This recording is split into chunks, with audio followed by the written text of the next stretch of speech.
Togovi, bonjour. Une fois n'est pas coutume, et ce matin, la première réflexion qui vient de me visiter n'est pas professionnelle, mais plutôt géopolitique. Oui, c'est vrai, comme je disais tantôt, le matin comme ça, c'est les idées professionnelles qui viennent toujours me visiter en premier, hein, comme celle d'octroyer 10% de réduction pour les nouveaux acquéreurs de la tontine immobilière consciente. Ça m'est arrivé un beau matin comme ça. Mais ce matin, je pense plutôt à la géopolitique, plus précisément à une question en particulier. La question est celle-ci. Est-ce que nos jeunes frères, ou jeunes ou grands frères d'ailleurs, panafricains, pensent vraiment que toutes ces idées nobles sur l'Afrique n'ont jamais été pensées par d'autres personnes avant eux? Parce que si tel est le cas pour une personne qui, en tout cas un entrepreneur comme moi, je sais que quand tu es devant une situation, il faut toujours penser à ceux qui ont l'idée avant toi. Si tu veux par exemple créer une société, vendre, je sais pas moi, du botocoin par exemple, tu dois te dire, est-ce que il y en a qui ont déjà vendu du botocoin dans ce coin où je veux m'implanter? Si tel est le cas, est-ce qu'ils continuent toujours par exercer? S'ils ne le font plus, qu'est-ce qui a fait qu'ils n'ont plus cette opportunité de continuer à vendre? Et patati et patata.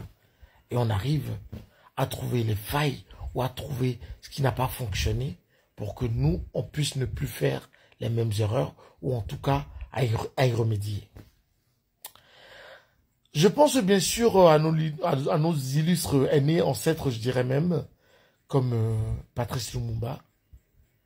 Je poserai la question de savoir, est-ce que Patrice Lumumba aimait plus le Congo que Houphouët-Boigny aimait la Côte d'Ivoire? Je pense que la réponse est non.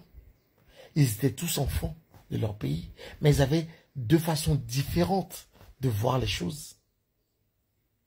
Il y en a qui s'appelait Patrice Lumumba, qui, certes, avait des idées très nobles, mais qui voulait aller très rapidement en accédant au pouvoir.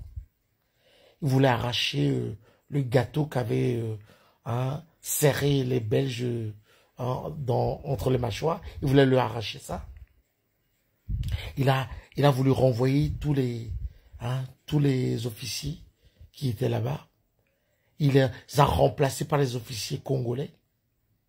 Le premier d'entre eux qui était Mobutu Sese Seko, qui, paradoxe, a été celui-là même qui lui a fait un coup d'État, qui l'a livré pour être abattu.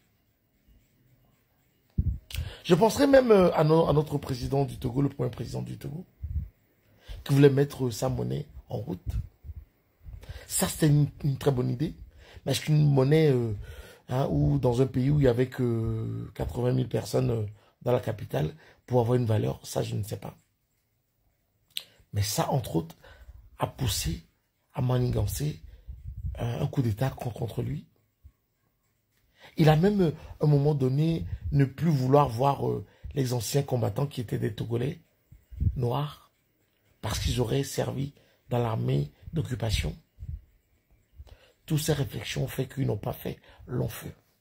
Mais il y en avait d'autres, comme je citais tantôt, Houphouët-Boigny, comme même Léopold Sédar Senghor, qui ont voulu manier les deux. Ils ont voulu jouer au diplomate entre les deux. Sachant bien sûr que le pays qui est le leur est en Afrique, est situé en Afrique. La Côte d'Ivoire pour Houphouët-Boigny, le Sénégal pour Senghor.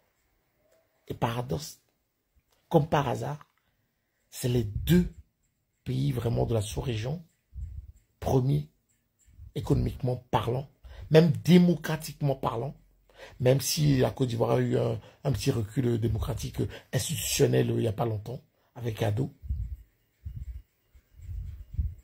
Mais si vous voyez ceux-là qui ont voulu aller trop vite, les Thomas Sankara, les Sékou Touré, où la Guinée aujourd'hui n'a plus même d'économie, pourtant qui est très riche, où il y a des coups d'État. S'ils n'ont pas réussi, pourquoi voulez-vous toujours utiliser le même chemin? C'est impossible. Si vous êtes des entrepreneurs, si vous êtes des personnes adultes, sages, vous devez savoir que c'est impossible. Notre Afrique, où il n'y a pas longtemps, la CEDEAO en tout cas, où il n'y avait que 2 pays, où il n'y avait pas d'alternance politique garantie au bout de 2 mandats, je cite bien sûr le Togo et la Gambie, aujourd'hui, se rajoutent à ces pays nos putschistes et encore d'autres. Est-ce que c'est ce recul que vous voulez vraiment ou vous voulez une avancée pour l'Afrique? Je me pose la question. Il n'y a rien de mieux que la diplomatie pour gérer les affaires géopolitiques. Le populisme, certes, ça sert à des gens pour se maintenir au pouvoir. Ça sert à Tiani d'avoir un nouveau mandat de 5 ans sans élection. Ça sert à IB du Burkina à dissoudre les institutions politiques, à mettre en prison les journalistes. Ça sert bien sûr à Assimi Goïta de ne plus avoir d'opposants politiques dans son pays et faire ce qu'il veut. Mais ça ne profite pas à l'Afrique, ça ne profite pas aux concitoyens, ça ne profite à personne. Les plus riches auront toujours à manger plus. Et les plus pauvres seront toujours dans une situation précaire. Et quand il y a la guerre, quand toutes ces manifestations qui après dégénèrent, les plus riches ont toujours les enfants au chaud en Occident, a priori, ou même en France, la France, qui disent détester. Ils ont leurs enfants là-bas. Et vous et nous qui sommes là, nous subissons les dégâts. Non, réfléchissons. Les mêmes problèmes posés donnent toujours le même résultat.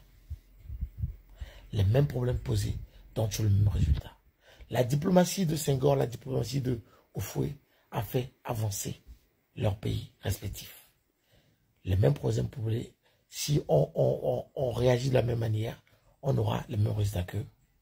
Et le résultat de Mumba, le résultat de Thomas Sankara, on le sait. Même si on a le plus grand estime pour eux, le plus grand respect pour eux.